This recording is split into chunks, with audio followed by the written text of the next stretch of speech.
Salut tout le monde et bienvenue dans cette nouvelle Deep Dive. On va se plonger aujourd'hui dans un sujet passionnant, le lien entre la maturité digitale et la performance financière des entreprises. Ah oui, ça c'est un sujet captivant. On va explorer ensemble un document qui s'appelle Check-up numérique performance et qui a été réalisé par DIMUP et Nota PMI. Tout à fait. Et franchement, ce document, il est top, il donne plein de clés pour comprendre comment le digital peut vraiment impacter les résultats financiers d'une entreprise. Oui, complètement. Et d'ailleurs, le chiffre qui est annoncé dans ce document, c'est que les entreprises qui ont une maturité digitale élevée, elles sont 26% plus rentables que la moyenne de leur secteur. Ah ouais, 26%, c'est énorme. C'est énorme, c'est vraiment un chiffre qui donne à réfléchir. Ouais, carrément. Et du coup, on va essayer de décortiquer un peu tout ça ensemble, voir comment est-ce qu'on peut utiliser le digital pour booster sa performance financière. Avec plaisir. Alors, DIMUP et Nota PMI, ils mettent en avant 6 leviers de digitalisation. C'est un peu une checklist pour évaluer le niveau de maturité digitale d'une entreprise. Oui, c'est une bonne image, la checklist. Ouais, et du coup, le premier levier, c'est la stratégie digitale. Bah, Ça, c'est vraiment la base. Avoir une vision claire de comment le digital va nous aider à atteindre nos objectifs business. sans stratégie, on est un peu perdu. On navigue à vue. Exactement. On ne sait pas où on va. Ensuite, on a le deuxième levier, c'est l'organisation. L'organisation. Ouais. Donc, est-ce qu'on a la bonne structure, les bons processus, les bonnes équipes en place pour mettre en œuvre la stratégie digitale? Oui, il faut que l'organisation interne, elle soit alignée avec la stratégie digitale. C'est clair. Sinon, ça ne va pas fonctionner. Et le troisième levier, c'est le personnel. Ah, le personnel, ouais. Et là, on parle de compétences digitales, de formation, de culture d'entreprise. C'est un sujet clé parce qu'on a beau avoir la meilleure stratégie du monde si on n'a pas les compétences en interne pour la mettre en œuvre. Ouais, c'est un frein à la transformation digitale. Complètement. Donc, DIMUP et Nota, PMI, ils insistent beaucoup sur l'importance d'avoir des équipes qui soient formées, qui soient capables de s'adapter aux nouvelles technologies. Ouais, et qui a envie aussi. Oui, la motivation, c'est important. C'est super important. Et le quatrième levier, c'est l'offre. L'offre. Donc, comment on adapte nos produits et services à l'ère du digital? Ouais, c'est un enjeu majeur aujourd'hui. Comment on utilise le digital pour créer de la valeur pour les clients? Parce que les clients aujourd'hui, ils sont hyper connectés. Ils attendent une expérience qui soit fluide, personnalisée. Tout à fait, il faut repenser son offre en fonction de ses nouvelles attentes. Complètement. Et pour ça, on a besoin du cinquième levier, la technologie et l'innovation. Alors là, on rentre dans le dur. C'est ça, on parle de cloud, de big data, d'intelligence artificielle, d'Internet des objets. Que ça, ouais. L'idée, c'est d'utiliser la technologie pour optimiser nos processus, Yeah. améliorer notre efficacité et créer de nouvelles opportunités. Ouais, et il faut se tenir au courant des dernières tendances parce que ça va très vite. Oui, c'est un domaine qui évolue en permanence. Tout le temps. Et le sixième et dernier levier, c'est l'environnement. L'environnement. Alors là, on ne parle pas d'écologie. Ah non, pas seulement. On parle du contexte économique, juridique, social, les tendances du marché, la concurrence. En fait, tout ce qui nous entoure. C'est ça. Et il faut être capable de s'adapter à cet environnement en constante évolution. Oui, et ça, c'est encore plus vrai dans le digital où tout va très très vite. Bon, si je résume, on a 6 leviers, la stratégie, l'organisation de personnel, l'offre, la technologie, l'environnement. Exactement. Et l'idée, c'est que ces 6 leviers, ils fonctionnent ensemble. C'est un écosystème. C'est ça, ils sont interconnectés. Il faut que tout fonctionne en harmonie. Exactement. Et du coup, c'est ce qui va permettre de créer un écosystème digital performant. Oui, qui va avoir un impact sur la performance financière. Et justement, comment est-ce qu'on mesure cet impact sur la performance financière? Alors, pour mesurer cet impact d'IMUP et noter PMI, ils ont identifié 3 piliers de la notation financière. Ok. La rentabilité, la solvabilité et la robustesse. Alors, la rentabilité, c'est clair. C'est la capacité à générer du profit. Oui, c'est ce qu'on vise tous. Mais la solvabilité et la robustesse, c'est quoi exactement? Alors, la solvabilité, c'est la capacité de l'entreprise à rembourser ses dettes à long terme. Ok, donc est-ce qu'on a une structure financière solide? Voilà, c'est ça. Et la robustesse? La robustesse, c'est la capacité à résister aux chocs, aux imprévus. Ok, donc être capable de s'adapter rapidement aux changements du marché, aux crises économiques. Exactement, c'est un peu la capacité à rebondir face aux difficultés. Ok, et du coup, le lien avec la maturité digitale. Et bien, ce qui est fascinant, c'est que la maturité digitale, elle impacte directement ces 3 piliers. Ah ouais, comment ça? Par exemple, pour la rentabilité, le digital permet d'optimiser les processus, de réduire les coûts, d'améliorer l'efficacité opérationnelle. Oui, on peut imaginer des gains de productivité grâce à l'automatisation des tâches, par exemple. Tout à fait. Mais le digital permet aussi de créer de nouvelles sources de revenus. Ah, oui, en développant des nouveaux produits, en s'ouvrant de nouveaux marchés grâce au e-commerce. Exactement. Et pour la solvabilité. Le digital permet de mieux gérer sa trésorerie, d'optimiser ses flux financiers, de réduire les délais de paiement. Donc une meilleure gestion financière grâce au digital. C'est ça. Et pour la robustesse. Le digital permet de mieux anticiper les risques, de mettre en place des systèmes de veille performants, de réagir plus rapidement aux crises. Ok, donc en gros, la maturité digitale permet d'être plus agile, plus réactif et donc plus résistant face aux imprévus. C'est exactement ça. Et du coup, le document Check-up numérique performance, il devient vraiment intéressant parce que DIMUP et Nota PMI, ils ont créé une matrice Une matrice. qui croise les 6 leviers de digitalisation avec les 3 piliers de la notation financière. Ah!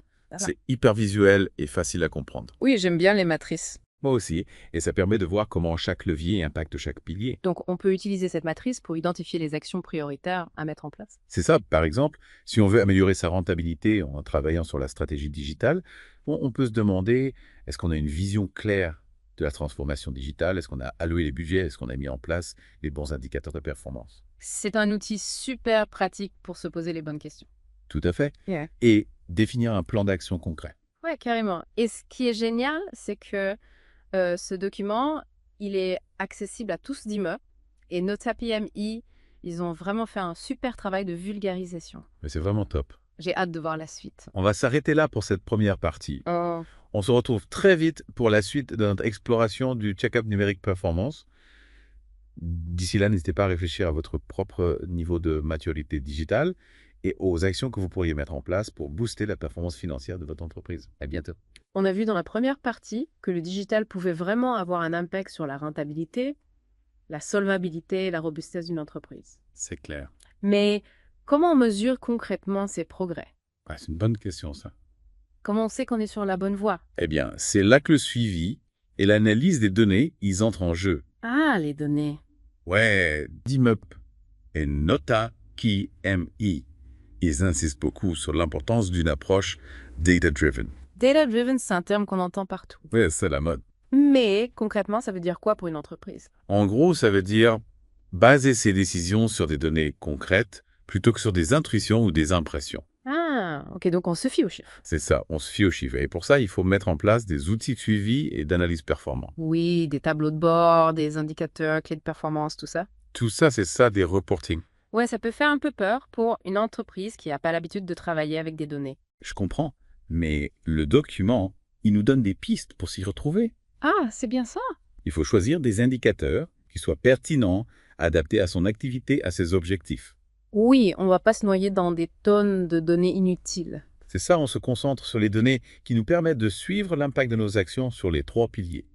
Rentabilité, solvabilité, robustesse. Exactement. Mais comment on fait pour que toute l'équipe utilise ces données, ces outils de manière efficace?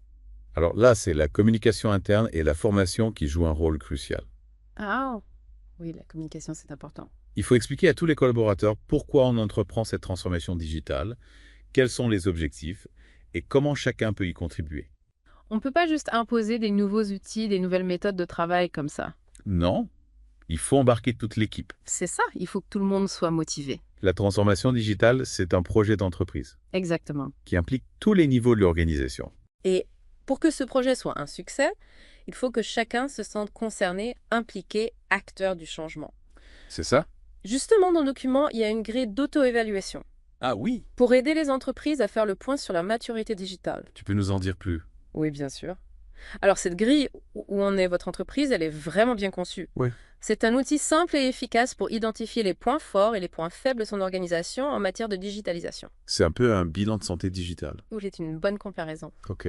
Alors, en fait, le document, il nous propose une série de questions pour évaluer notre niveau de maturité sur chaque levier de la digitalisation. D'accord. Stratégie, organisation personnelle, offre technologie, environnement. Donc, pour chaque levier, on se pose les bonnes questions pour voir où est-ce qu'on en est et identifier les axes d'amélioration. Exactement. Par exemple, pour la stratégie, on va se demander si on a défini une vision claire de la transformation digitale. Si on a alloué les budgets nécessaires. Si on a mis en place des indicateurs de suivi pertinents. Ouais. Et pour l'organisation, on va s'interroger sur la structure de l'équipe digitale. La répartition des rôles, des responsabilités, les processus de décision. Et pour le personnel, on va analyser le niveau de compétences digitales des équipes, les besoins en formation la culture digitale de l'entreprise. Ouais, c'est super complet. Oui, l'objectif, c'est d'avoir une vision globale de sa maturité digitale Ouais. et de pouvoir se comparer aux meilleures pratiques du marché. Ce benchmarker. Voilà, c'est ça. Et une fois qu'on a fait ce diagnostic, on peut se fixer des objectifs et mettre en place un plan d'action pour progresser. C'est vraiment un outil précieux pour toutes les entreprises qui veulent réussir leur transformation digitale. Oui, et le document nous encourage à être proactifs, à ne pas attendre que la concurrence nous dépasse. Il faut prendre les devants, faire de la transformation digitale un véritable avantage concurrentiel. Et ce qui est important de retenir, c'est que la transformation digitale, elle n'est pas réservée aux grandes entreprises. Elle est accessible à toutes les entreprises, quelle que soit leur taille ou leur secteur d'activité. Ouais, des fois on a l'impression que le digital c'est réservé aux startups, aux géants du web. C'est une idée reçue aujourd'hui. Toutes les entreprises doivent s'adapter à l'ère du digital si elles veulent rester compétitives et pérennes. Ouais, c'est clair. Et ce document, il nous donne toutes les clés pour réussir cette transformation. Et en faire un véritable levier de performance financière. Exactement. On a beaucoup parlé de stratégie, d'outils de process, mais il ne faut pas oublier l'aspect humain de la transformation digitale, Ah oui, l'humain, le facteur humain. c'est essentiel. Et d'ailleurs, le document, il met l'accent sur l'importance de la culture d'entreprise. La culture d'entreprise, ouais.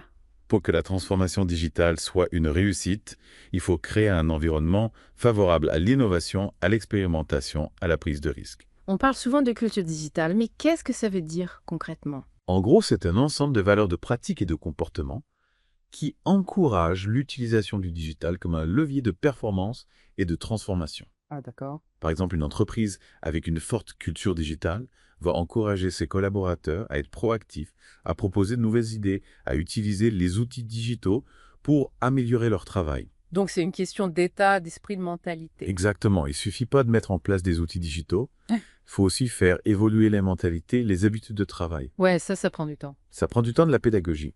Et surtout, l'exemplarité des managers. Ah, les managers, ils ont un rôle clé à jouer. C'est clair. Ils doivent être les premiers à adopter les nouveaux outils, les nouvelles méthodes de travail, montrer l'exemple à leurs équipes. C'est ça, être des moteurs du changement. Exactement, ils doivent être des facilitateurs, des accompagnateurs du changement. Accompagner leurs équipes, les aider à comprendre les enjeux de la transformation digitale. Ouais, à s'approprier les nouveaux outils et à les utiliser de manière efficace. Donc, pour résumer la réussite de la transformation digitale, elle repose sur 3 piliers: la stratégie, les outils et la culture d'entreprise. C'est bien ça. Et ce document, le check-up numérique performance de Demup et Nota, PMI, nous donne toutes les clés pour agir sur ces 3 leviers et faire de la transformation digitale un véritable succès. Et en parlant de clés, le document propose aussi une série d'actions concrètes que les entreprises peuvent mettre en place pour améliorer leur maturité digitale et booster leur performance financière. On en a déjà évoqué quelques-unes tout au long de notre discussion, mais est-ce qu'on pourrait en citer d'autres? Oui, bien sûr, par exemple, pour améliorer la rentabilité. Ouais. Le document, il conseille de mettre en place des outils de pilotage de la performance, de digitaliser les processus de vente et de marketing, de développer des offres en ligne et d'utiliser le big data pour mieux comprendre les besoins des clients. Pour la solvabilité, il préconise d'optimiser la gestion de la trésorerie. De mettre en place des systèmes de paiement en ligne sécurisés. De digitaliser les processus de facturation et de recouvrement et de développer des partenariats avec des fintechs pour accéder à de nouveaux services financiers. Et pour la robustesse, il recommande de renforcer la sécurité informatique. De mettre en place des plans de continuité d'activité, de digitaliser la gestion des risques et de développer une culture de la cybersécurité au sein de l'entreprise. C'est vraiment une mine d'informations précieuses pour toutes les entreprises qui veulent réussir leur transformation digitale. Mais au final, quel est le message principal que ce document veut faire passer? Je dirais que le message principal, c'est que la transformation digitale n'est pas une option. C'est une nécessité pour toutes les entreprises qui veulent rester compétitives et pérennes. Ouais. Et surtout, c'est une opportunité incroyable pour améliorer la performance financière, gagner en agilité et se rapprocher de ses clients. C'est une conclusion très positive. On voit que la transformation digitale n'est pas une menace, mais une chance à saisir pour toutes les entreprises qui sont prêtes à s'adapter et à innover. C'est clair, et ce document, il nous donne toutes les clés pour réussir ce challenge. Et toi, qu'est-ce qui t'a le plus marqué dans ce document? Ce qui m'a frappé, c'est la clarté avec laquelle Demup et Nota, PME, expliquent les liens entre la maturité digitale et la performance financière. Ils ne se contentent pas de parler de concepts abstraits. Ils donnent des exemples concrets, des actions à mettre en place, des outils à utiliser. C'est vraiment un document pratique et opérationnel. Oui, je suis d'accord, c'est un document qui donne envie de passer à l'action. Et d'ailleurs, on arrive à la fin de notre deuxième partie. On se retrouve très vite pour la troisième et dernière partie de notre exploration du Check-up Numeric Performance. On a beaucoup parlé de stratégie, d'outils de process, mais au final, la transformation digitale, c'est avant tout un changement de culture d'entreprise. Ouais, c'est un vrai challenge. Comment on fait pour créer cette fameuse culture digitale dont tout le monde parle? Alors, il n'y a pas de recette miracle, hein. Non. Mais DIMUP et Nota, PME, ils donnent quelques pistes intéressantes dans leurs documents. Ils insistent beaucoup sur l'importance du rôle des managers. Les managers. Ouais, ils doivent être les premiers ambassadeurs de la transformation digitale, montrer l'exemple en gros. Donc être des moteurs du changement. Voilà, c'est ça, pas des freins. C'est clair, mais comment est-ce qu'on les accompagne dans cette transition? Comment est-ce qu'on s'assure qu'ils aient les compétences et la motivation pour mener à bien cette mission? Alors là, le document, il met en avant l'importance de la formation et du coaching pour les managers. Oui, la formation, c'est la clé. Il faut leur donner les clés pour comprendre les enjeux de la transformation digitale, pour s'approprier les nouveaux outils et pour accompagner leurs équipes dans ce changement. Et au-delà des managers, comment est-ce qu'on embarque l'ensemble des collaborateurs dans cette aventure digitale? Comment est-ce qu'on crée un environnement propice à l'innovation, à l'expérimentation? Alors là, encore une fois, la communication interne, elle est essentielle. La communication toujours. Ouais, il faut expliquer clairement les objectifs de la transformation digitale, les bénéfices attendus, le rôle de chacun dans ce projet. Transparence. Transparence, voilà.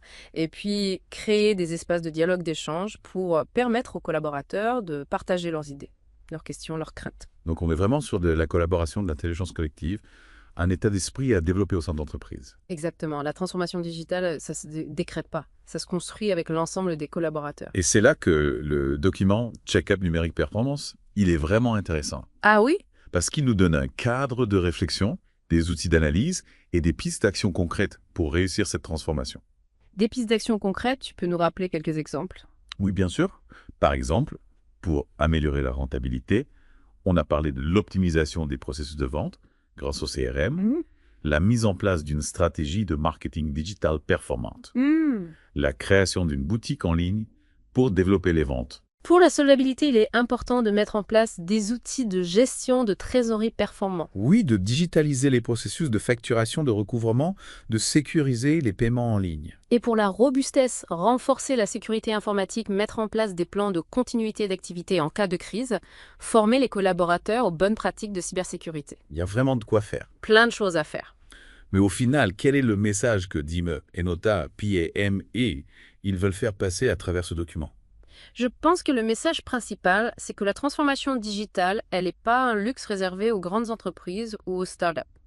C'est une nécessité pour toutes les entreprises qui veulent rester compétitives, qui veulent s'adapter aux nouveaux modes de consommation, aux nouveaux modes de travail et saisir les opportunités offertes par le digital. Ouais, c'est une vraie opportunité. C'est une chance à saisir. Et ce qui est encourageant, c'est qu'ils nous donnent les clés pour réussir cette transformation. Ouais, il nous montre que c'est possible. Même pour les entreprises qui n'ont pas encore franchi le pas. Le Check-up Numeric Performance, c'est vraiment un guide pratique. Un mode d'emploi. Voilà, pour toutes les entreprises qui veulent se lancer dans l'aventure digitale. Donc le message, c'est n'attendez plus, lancez-vous. La transformation digitale, c'est maintenant. Et pour vous aider à démarrer, on vous invite à télécharger le livre blanc Check-up Numeric Performance. Gratuitement. Sur le site de DIMUP et Nota, PMU, vous y trouverez toutes les informations, les conseils et les outils dont vous avez besoin pour réussir votre transformation digitale. On espère que cette deep dive vous aura donné envie de passer à l'action. Merci de nous avoir écoutés. À très bientôt pour une nouvelle exploration du monde du digital.